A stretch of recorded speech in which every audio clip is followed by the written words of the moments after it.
વિદ્યાર્થી મિત્રો, સામાજિક વિજ્ઞાન ધોરણ 9 MNJ પટેલ માધ્યમિક શાળા ભાગ બીજો જોઈએ છે. પ્રકરણ 12 ભારતની ચૂંટણી પ્રક્રિયા છે, ભારતની લોકશાહી છે. બરાબર, ભારતીય લોકશાહી. એમાં પહેલો પ્રશ્ન છે આજે, પ્રબળ સંગઠિત લોકમત લોકશાહી માટે અત્યંત જરૂરી છે.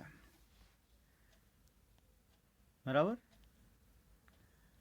અહીંયા તમને દર્શાવે છે તો પ્રબળ, જાગૃત અને સંગઠિત લોકમત સરકારને આપખુદ ભ્રષ્ટાચારી અને ગેરવહીવટ કરતા અટકાવે છે.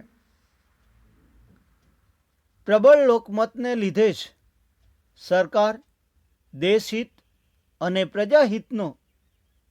પ્રજાહિતની અવગણના કરી શકતી નથી. જાગૃત, બુદ્ધિશાળી, વિચારશીલ અને સુમાહિતગાર નાગરિકોને સરકાર ગેરમાર્ગે દોરી શકતી નથી. આમ પ્રબળ અને સંગઠિત લોકમત લોકશાહી માટે અત્યંત જરૂરી છે, તે તમને જોવા મળે છે. બરાબર, હવે બીજો પ્રશ્ન છે તે છે કે લોકશાહીમાં લોકમત ઘડનારા માધ્યમો કેટલા છે, કયા કયા છે, જેને વિગતે અભ્યાસ કરશું. બીજી રીતે એના પ્રચાર અને પ્રસારના માધ્યમો છે એ વિશે માહિતી મેળવવાનું રહે છે. તો આપણે અહીંયા પહેલો પ્રશ્ન લઈએ છીએ બીજો કે પ્રસાર માધ્યમો એ લોકમત કેળવવાનું સઘન માધ્યમ છે. બરાબર,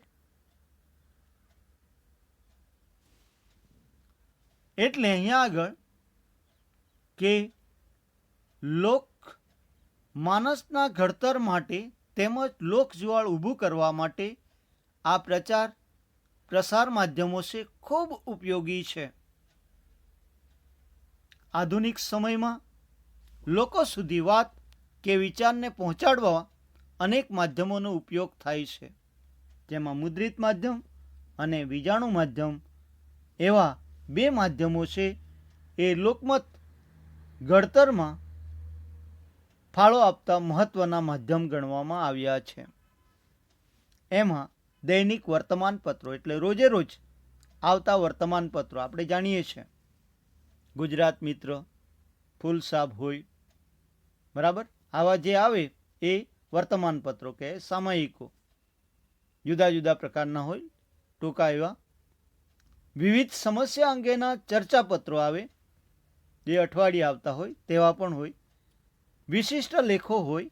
આ બધા મુદ્રિત માધ્યમો છે. આ માધ્યમો રજૂ થતા સમાચારો, મંતવ્યો, અભિપ્રાયો વગેરે વાંચીને વિવિધ વિચારસરણી ધરાવતા લોકો એક જ ઘટના કે પ્રસંગ વિશે જુદા જુદા તારણો પર આવે છે. જેમ કે આપણે રસ્તે પસાર થતા હોઈએ અને અકસ્માત થાય અને તેમાં એક સ્કૂટર અને બસ સાથે, મોટરસાયકલ અને બસ સાથે અકસ્માત થયું. બીજો કે ત્યાં દ્વિચક્રી વાહન ચાલક મૃત્યુ પામ્યો. બરાબર, આવા મંતવ્ય જુદા જુદા આવે છે, પ્રસંગ એક હોય. તો એ માટે પણ રાજકીય રીતે જોઈએ તો રાજકીય નેતાઓનો અભિપ્રાય દરેક વ્યક્તિના અલગ હોય છે, જુદા જુદા હોય છે. તો તે આપણે આવે છે. બરાબર, જુદી જુદી રીતે તારણ કરે અને એ પ્રમાણે પછી કોને મત આપવું એ નક્કી કરે છે.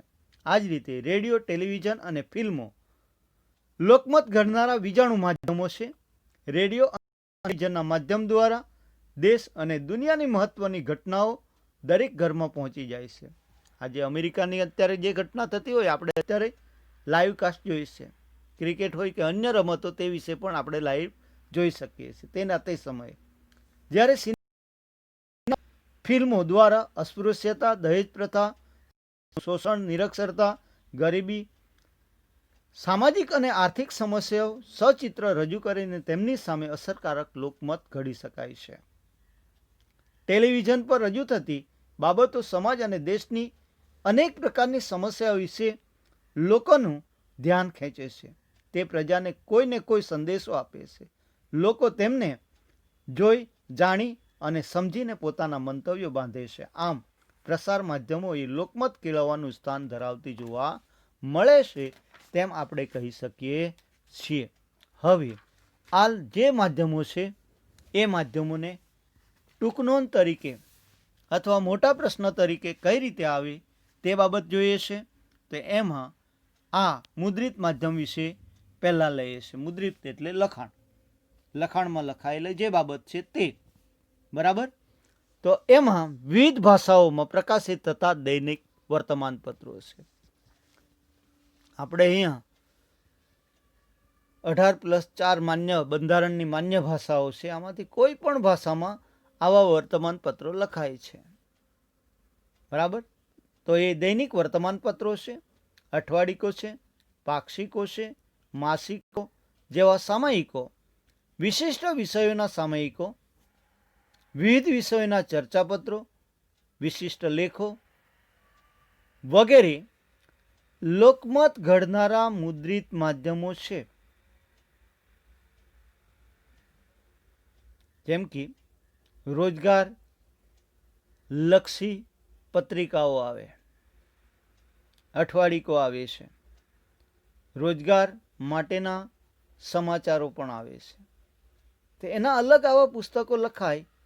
આવી જ રીતે અન્ય બાબતો ઉપર પણ આવા વિષયોને લગતા લેખો લખતા આવા સામયિકો આપણને જોવા મળે છે. શિક્ષણને લગતું હોય તો એના માટે અલગ, અન્ય સામાજિક વૃત્તિઓ માટેનો અલગ, બરાબર. તો એ આપણે જોઈ જઈએ. તો આમાં આ માધ્યમો રજૂ થતા સમાચારો, મંતવ્યો, અભિપ્રાયો વગેરે વાંચીને વિવિધ વિચારસરણી ધરાવતા લોકો એક જ ઘટના કે પ્રસંગ વિશે જુદા જુદા તારણો પર આવે છે. મુદ્રિત માધ્યમોમાં પ્રસિદ્ધ થતા પ્રસંગો, અહેવાલો, મંતવ્યો વગેરે સાચા, તટસ્થ અને પૂર્વગ્રહ રહિત હોવા જોઈએ. આ માટે દેશમાં અખબારી સ્વતંત્ર હોવું જોઈએ. એટલે કે વર્તમાનપત્રો છે એને સ્વતંત્ર રાખવું જોઈએ, બરાબર.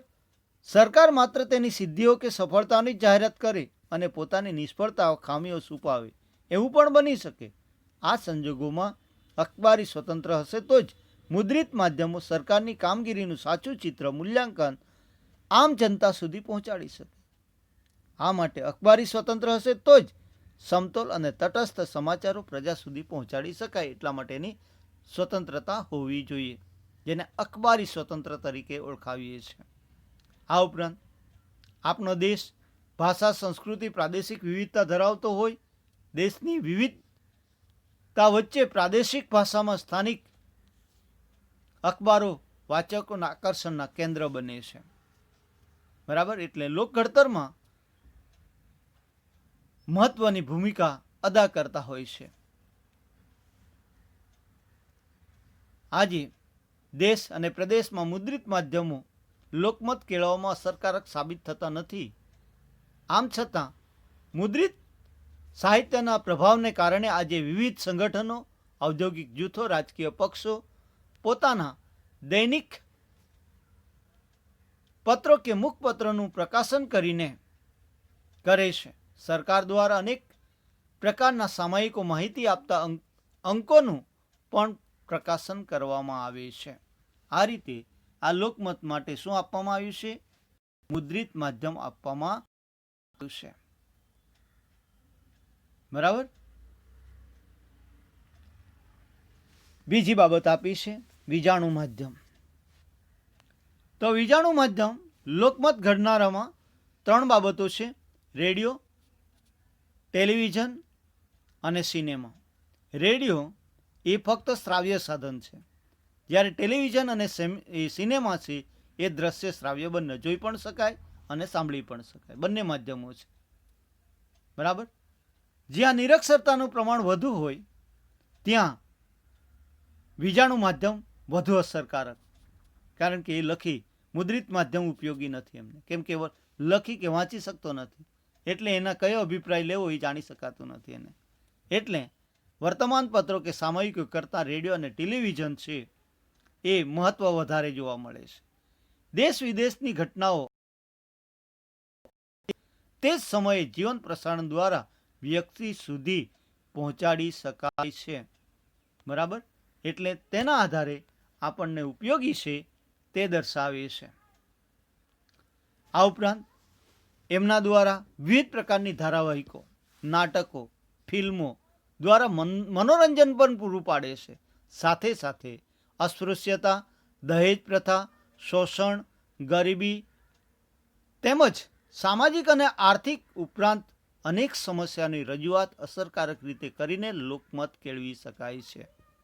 અસ્પૃશ્યતા મતલબ જે આપણે અહીંયા કચરો સાફ કરતા, ગંદુ મેલું ઉપાડતા આવા લોકોને અડાય નહીં, અડવાથી અભડાઈ જવાની જે નીતિ હતી, 4 વર્ણ હતા, બ્રાહ્મણ,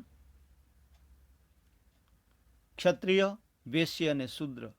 એમાં શૂદ્ર આ કામ કરતા, એટલે નડવાથી એમને શિક્ષણ, પાણી, અન્ય જાહેર સ્થળો, મંદિરો કે જે હોય બગીચા વગેરેમાં પ્રવેશની મનાઈ હતી અંગ્રેજ શાસનકાળ દરમિયાન. ગાંધીજીએ એ માટે દ્રષ્ટાંત પૂરું પાડ્યું. આવા વ્યક્તિઓના સાથે રહ્યા, એનાથી અભડાતું નથી કે કશું નથી, અને એના માટે અનેક વારંવાર રજૂઆત કરીને કાયદાઓ ઘડ્યા, ત્યારે આ સ્પૃશ્યતા આપણા સમાજમાંથી દૂર થયેલી જોવા મળે છે. દહેજ પ્રથા એટલે લગ્ન થાય તે સમયે સ્ત્રી રોકડ કે વસ્તુ સ્વરૂપમાં અમુક વસ્તુઓ લાવે, એ માટે દબાણ કરવામાં આવે, જેને દહેજ કહેવામાં આવે. રોકડ રકમ હોય અથવા તો કેટલીક વસ્તુઓ માંગે, ન આપવામાં આવે એને જીવતી સળગાવી દે કે આવી રીતે મારછોડ કરે, ગમે તે કરે, એ દહેજ પ્રથા છે. આ ઉપરાંત ઘણી જગ્યાએ અનેક રીતે શોષણ થાય. વર્કર લોકો છે એને સમય કરતાં વધુ કલાકો કામ કરાવે, ઓછું વેતન આપે, આ રીતે એને શોષણ કરે, જેને શોષણની પ્રક્રિયા. આ ઉપરાંત આપણે એનો ત્રીજો ભાગ ગરીબી નીચે છે, જેને ગરીબી એટલે આપણે કહીએ કે આપણી પ્રાથમિક જરૂરિયાતો અન્ન, વસ્ત્ર, આવાસ, શિક્ષણ અને તબીબી સેવી, આ 5 વસ્તુઓ જે આવશ્યક છે એ મળવાની અશક્તિ ધરાવતા લોકોને ગરીબ કહેવાય છે. આ ઉપરાંત આપણા સમાજની અનેક સામાજિક અને આર્થિક સમસ્યાઓ છે, એને સચિત્ર રજૂ કરીને લોકો સુધી પહોંચાડી એ દૂર થાય તે માટેનો પ્રયત્ન એનાથી થાય છે. એટલે એ ખૂબ મહત્વનું છે, તે દર્શાવે છે. આ ઉપરાંત આધુનિક સમયમાં ટેલિવિઝન ઉપરાંત ઇન્ટરનેટનું આગમન થતાં તેના ફેલાવાથી લોકો ઘેર બેઠા સમાચારો, ધારાવાહિકો, નાટકો, ફિલ્મો આનંદ માણી શકે છે. પરંતુ એની એક બીજી પણ બાબત આપી છે, જે આપણા યુવાનો અને બાળકોને ગેરમાર્ગે દોરે છે. જે રાજકીય અને આપણે અહીંયા જે વિદ્વાન વ્યક્તિઓ જે કહેવાય, સામાજિક કાર્યકરો કહેવાય, એમણે આગળ આવીને આવી બાબતોને રજૂ કરતા અટકાવી ગેરમાર્ગે યુવાનોને જતા અટકાવવા જોઈએ અને તે માટે દૂર થવી જોઈએ. જેવા કે વિકૃત, બીભત્સ અને હિંસાની માણસ ઉપર ખરાબ અસર થાય છે, આ બાબતો કહેવામાં આવી છે. આવા માધ્યમના અયોગ્ય પ્રસારણ ન થાય તેના માટે યોગ્ય નિયંત્રણ મુકાય તે જરૂરી છે. વીજાણુ માધ્યમમાં પ્રસારિત થતા વિવિધ બીભત્સ અને હિંસા ધરાવતા કાર્યક્રમો સામે રાજકીય પક્ષો, સ્વૈચ્છિક સંગઠનો યથાયોગ્ય સમયે આંદોલન કરે તે લોકશાહીમાં આવકાર્ય છે. આ ઉપરાંત આજકાલ ટેકનોલોજી એટલી ઝડપી છે કે ઇન્ટરનેટ અને સેલફોન દ્વારા સતત લોકો એકબીજાથી સંપર્કમાં રહે, પોતાની વાત કે વિચારો ફેલાવવાનું કાર્ય કરે છે. આજે એ લોકમત કેળવવા માટે વીજાણું માધ્યમ બહોળો પ્રમાણમાં ઉપયોગ થયો છે. ટેલિવિઝન, રેડિયો, ખાનગી રેડિયો એટલે કે FM આધુનિક સમયમાં લોકમત કેળવવા માટે વિશિષ્ટ માધ્યમ બન્યા છે. ઉદાહરણ તરીકે આપણે જોઈએ કે આ વર્ષ 1920નું વર્ષ કોરોનાનું આખું વર્ષ પૂરું થયું. આ સમયે શિક્ષણ આપવું અશક્ય હતું, તે આપણે આજ ઇન્ટરનેટના માધ્યમ દ્વારા ઘર બેઠા વિદ્યાર્થીઓને શિક્ષણ આપી શક્યા. તમે એનો આનંદ માણી શક્યા. તો એ એક મહત્વની બાબત છે. એવી અનેક બાબતો છે જે એના દ્વારા રજૂ કરીને એકબીજા લોકો નિકટ આવે છે અને એ પ્રક્રિયાથી આ લોકમત ઘડવાનું મહત્વનું બને છે, શક્ય બને છે. તે જોવે છે આજકાલ ટેકનોલોજી એટલી ઝડપી કે ઇન્ટરનેટ, સેલફોન દ્વારા સતત લોકો એકબીજાથી સંપર્કમાં રહે છે. બરાબર, આ વિચારો ફેલાવવાનું કાર્ય કરે છે. આજે લોકમત કેળવવા માટે વીજાણુ માધ્યમનો બહોળો પ્રમાણમાં ઉપયોગ થાય છે. ટેલિવિઝન, રેડિયો, ખાનગી રેડિયો, FM આ આધુનિક લોકમત કેળવવાના મુખ્ય માધ્યમો છે. તટસ્થ વિગતો અને જાણકારી વગર આધુનિક સમયમાં ઘટનાની માહિતી ઝડપથી ફેલાઈ જાય છે. ખોટી વિગતોને આધારે ક્યારેક ખોટો લોકમત કેળવાઈ જવાનો ડર રહે છે.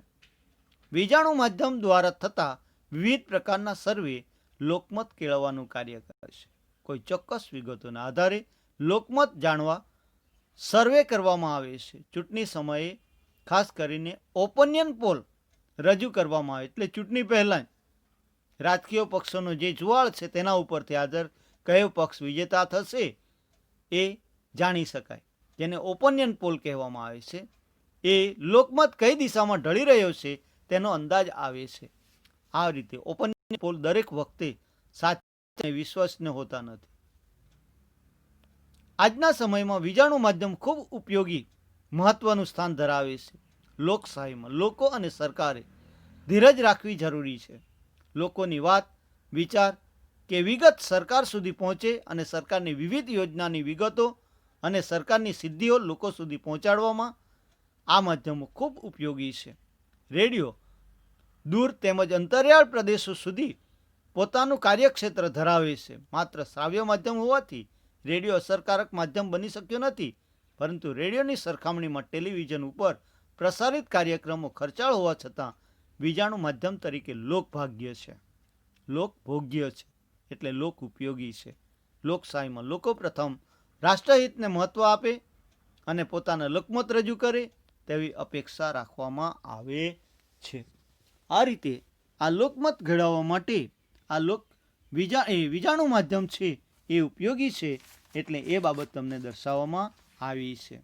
તો આ બંને પ્રક્રિયાઓ ટૂંક નોંધ તરીકે પૂછાઈ શકે છે, એટલે એ તમને જોવા મળે છે.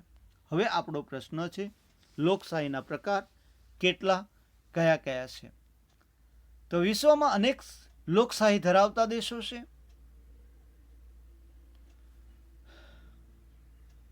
એમાં જુદા જુદા દેશોની અંદર જુદા જુદા પ્રકારની લોકશાહી છે. જેમ કે અમેરિકામાં પ્રમુખીય લોકશાહી છે, જ્યારે ભારતમાં સંસદીય લોકશાહી છે. એટલે તમને પ્રશ્ન પૂછાય કે લોકશાહીના પ્રકાર કેટલા, કયા કયા, તો તમે સ્પષ્ટ જણાવી શકો કે લોકશાહીના બે પ્રકાર છે. એક સંસદીય લોકશાહી અને બીજું પ્રમુખગત લોકશાહી. સંસદીય લોકશાહીનું ઉદાહરણ આપે કે ભારત, અને પ્રમુખગત લોકશાહીનું ઉદાહરણ તરીકે અમેરિકા આપી શકીએ. બરાબર, આ રીતે લોકશાહીના પ્રકાર કેટલા, કયા કયા, તે આપણે જોવા મળે છે. બરાબર, લોકશાહીમાં તમે જાણો છો કે આપણો રાષ્ટ્રપ્રમુખ વડાપ્રધાનની નિમણૂક કરે છે. એટલે સંસદનું નીચલું ગૃહ લોકસભા છે. બરાબર, આપણો દેશ સંસદીય લોકશાહી છે, એનું એટલે સંસદનું નીચલું ગૃહ લોકસભા છે. એ લોકસભાની સામાન્ય ચૂંટણી થાય તેમાં જે પક્ષ સ્પષ્ટ બહુમતી મેળવે અથવા બીજા પક્ષના ટેકા દ્વારા જે બહુમતી પુરવાર કરે એમાંથી રાષ્ટ્રપ્રમુખ વડાપ્રધાનને નિમે છે અને વડાપ્રધાન સરકારની રચના કરે છે અને સંસદીય સરકાર લોકસભાને સંપૂર્ણપણે જવાબદાર છે. જ્યાં સુધી સરકાર લોકસભાના બહુમતી સભ્યોનો વિશ્વાસ ધરાવતી હોય ત્યાં સુધી સત્તા પર રહી શકે છે, નહીં તેનું વિસર્જન થાય છે. આ જ રીતે પ્રમુખગત લોકશાહી છે એ શાસન વ્યવસ્થામાં લોકશાહીનો બીજો મહત્વનો પ્રકાર છે. પ્રમુખીય લોકશાહીમાં સામાન્ય રીતે પ્રમુખ સીધા લોકો દ્વારા ચૂંટાય છે, એટલે સીધું મતદાન થાય. પ્રમુખ બંધારણમાં નિશ્ચિત કરવામાં આવેલી મુદત સુધી જ સત્તા પર રહે છે. અમેરિકા અને દુનિયાના બીજા કેટલાક દેશોમાં આવા પ્રકારની લોકશાહી વ્યવસ્થા શાસન વ્યવસ્થા છે તેનો ખ્યાલ આપવામાં આવ્યો છે. બરાબર. હવે આપણે લઈએ છીએ કે ભારતમાં ચૂંટણી પ્રક્રિયાનું વર્ણન કઈ રીતે છે. બરાબર. તો એમાં આપણને જોવા મળશે કે વિશ્વમાં સૌથી વધારે મતદારો ભારતમાં છે. આપણે અહીંયા આ ચૂંટણી છે એ ચૂંટણી પ્રક્રિયાનું સંચાલન, નિયમન અને નિરીક્ષણ ચૂંટણી પંચ કરે છે. દેશની લોકશાહી જીવંત રહે તે માટે ચૂંટણી પંચ સ્વતંત્ર અને નિષ્પક્ષ અને સ્વાયત્ત હોવું જરૂરી છે. ચૂંટણી પંચની સ્વાયત્તતા જળવાઈ રહે તે જરૂરી છે. આ માટે ચૂંટણી કમિશનરની નિમણૂક કરવામાં આવે છે, એટલે કે ચૂંટણી પંચની નિમણૂક થાય છે. આ ચૂંટણી પંચમાં ચૂંટણી કમિશનરો હોય છે અને નોકરીની શરતો હોદ્દા પરથી મુક્ત કરવા કે દૂર કરવા માટે બંધારણમાં ખાસ જોગવાઈ કરવામાં આવે છે. આ ઉપરાંત સંસદ, રાજ્યની વિધાનસભા, વિધાન પરિષદ ઉપરાંત રાષ્ટ્રપ્રમુખ, ઉપરાષ્ટ્રપ્રમુખની પણ ચૂંટણી કરવામાં આવે છે. આ ઉપરાંત રાજ્યોની વિધાનસભા, વિધાન પરિષદ એની પણ ચૂંટણી થાય છે. આપણા ત્યાં રાષ્ટ્રપ્રમુખ, ઉપરાષ્ટ્રપ્રમુખની ચૂંટણીની જવાબદારી આ ચૂંટણી પંચ કરે છે. આપણા દેશની ચૂંટણી ગુપ્ત મતદાન દ્વારા થાય છે. વિધાનસભા કે સંસદની 5 વર્ષની મુદત પૂર્ણ થાય ત્યારે તેનું વિસર્જન કરી નવેસરથી ચૂંટણી થાય છે. આ ઉપરાંત કોઈના અવસાન કે રાજીનામાથી ખાલી પડેલ બેઠક ભરવા માટે પણ યોજાતી ચૂંટણી હોય છે.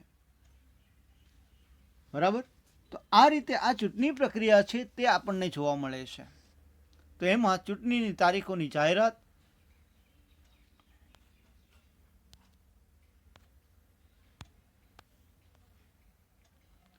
ઉમેદવારી પત્ર ભરવાની લઈ તેની ચકાસણી, ઉમેદવારી પત્ર પાછું ખેંચવાની તારીખ, ઉમેદવારની યાદીની જાહેરાત, ચૂંટણીની પ્રતીક એટલે ચિહ્ન ફાળવવાની માટે નક્કી કરવા જેવી બાબતો ચૂંટણી પંચના કાર્યક્ષેત્રમાં આવે છે. આ ઉપરાંત ચૂંટણીની તારીખો જાહેર થાય તે સમયથી જ આચારસંહિતા લાગુ પડે અને સરકાર આચારસંહિતાનો અમલ દરમિયાન લોકમતને પ્રભાવિત થાય તેવા કોઈ નીતિ વિષયક નિર્ણય કે લાભકારી જાહેરાતો કરી શકતી નથી. ચૂંટણી પહેલાં ઉમેદવાર કે તેમના રાજકીય પક્ષ પોતાનો ચૂંટણી ઢંઢેરો બહાર પાડે.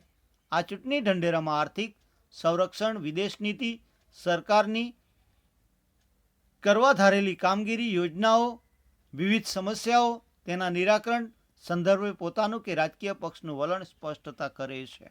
આ રીતે આ ભારતની ચૂંટણી પ્રક્રિયા છે. તો આપણે એ પ્રશ્નના સંદર્ભમાં આ એક જવાબ જોઈએ છે કે ભારતમાં ચૂંટણી પ્રક્રિયાનું વર્ણન કરો. 4 ગુણના પ્રશ્નમાં પ્રશ્ન પૂછાઈ શકે. તો આપણે અહીંયા ચૂંટણી 2 પ્રકારની છે. એક પ્રત્યક્ષ ચૂંટણી અને બીજી પરોક્ષ ચૂંટણી. પ્રત્યક્ષ ચૂંટણી કોના છે? તો પ્રત્યક્ષ ચૂંટણી લોકસભા અને વિધાનસભાની સભ્યોની ચૂંટણી. આ ઉપરાંત સ્થાનિક સ્વરાજ્યની સંસ્થાઓની ચૂંટણી છે એ પ્રત્યક્ષ ચૂંટણી કહેવાય. બરાબર. એટલે હું તમને બાબતો આપી દઉં. લોકસભા, વિધાનસભાના સભ્યો, આ ઉપરાંત તાલુકા પંચાયત, જિલ્લા પંચાયત, ગ્રામ પંચાયત, નગરપાલિકા, મહાનગરપાલિકાના સભ્યો જે છે એ બધા સભ્યોની ચૂંટણી પ્રત્યક્ષ પદ્ધતિથી થાય છે. બરાબર. જ્યારે પરોક્ષ પદ્ધતિમાં રાષ્ટ્રપ્રમુખ, ઉપરાષ્ટ્રપ્રમુખ, રાજ્યસભા અને વિધાન પરિષદના સભ્યોની ચૂંટણી પરોક્ષ પદ્ધતિથી થતી જોવા મળે છે. ભારતમાં સમગ્ર ચૂંટણી પ્રક્રિયાનું સંચાલન, નિયમન અને નિરીક્ષણ ચૂંટણી પંચ કરે છે. તે એક સ્વતંત્ર અને સ્વાયત્ત સંસ્થા છે.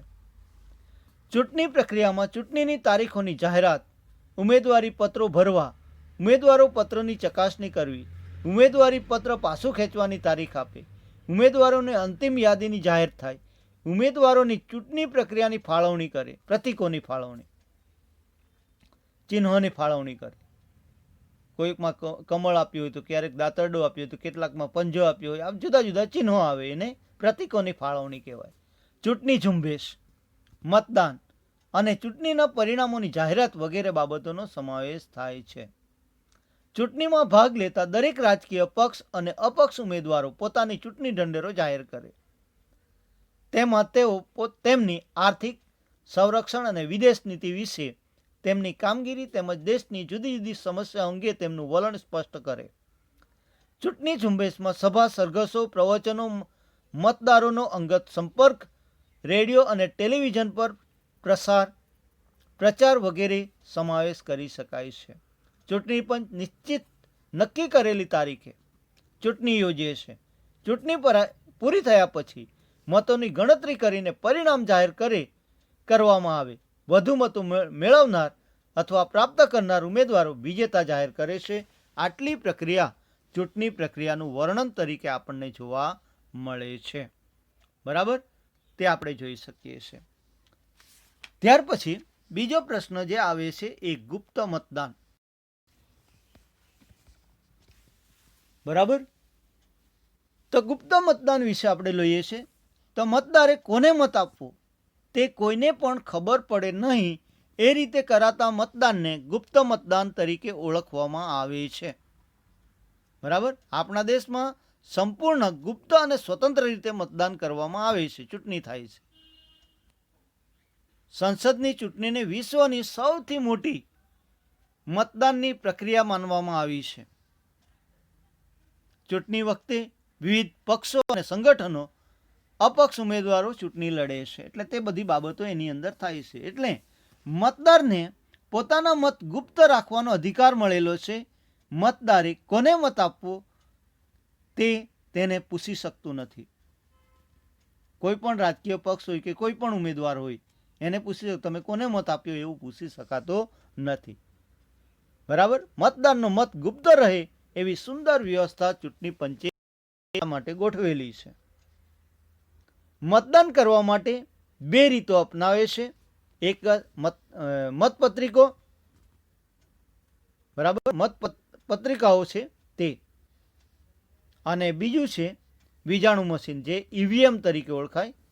બરાબર, ઇલેક્ટ્રોનિક્સ વીજાણું માધ્યમ છે. બરાબર, તો આ રીતે આ બે છે. પહેલા મતપત્રકો હતા, એના ઉપર જે સિક્કો છે જે તે ચિહ્નો ઉપર લગાડવાનો હતો અને ગુપ્ત મતદાન પેટીમાં વાળીને મૂકવાનું હતું. અને એને જ્યારે ખોલે ત્યારે કોને મત આપેલા એની ગણતરી કરવામાં આવે, એટલે વધુ વાર લાગે. જ્યારે આ વીજાણું માધ્યમ છે એમાં ઇલેક્ટ્રોનિક્સ છે, એટલે સીધું જ ત્યાં કોને કેટલા મળ્યા એ આંકડા બતાવી દે. એટલે આ બંને પ્રક્રિયામાં વીજાણું માધ્યમ ખૂબ ઉપયોગી છે, મશીન છે. અને મતદાન ગણતરી વખતે સરળતાથી અને ઝડપથી કોણ વિજેતા થયું તેની જાહેરાત કરી શકાય છે. તો આ બે રીતો છે.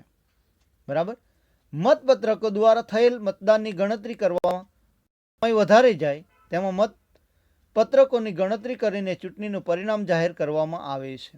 હાલમાં સમયમાં ચૂંટણીઓમાં મતદાન કરવા માટે વીજાણું મશીનનો ઉપયોગ કરવામાં આવે છે. આ મશીનને ઇલેક્ટ્રોનિક વીજાણું મશીન કહે છે. આ રીતમાં મતગણતરી ખૂબ જ ઝડપથી થાય.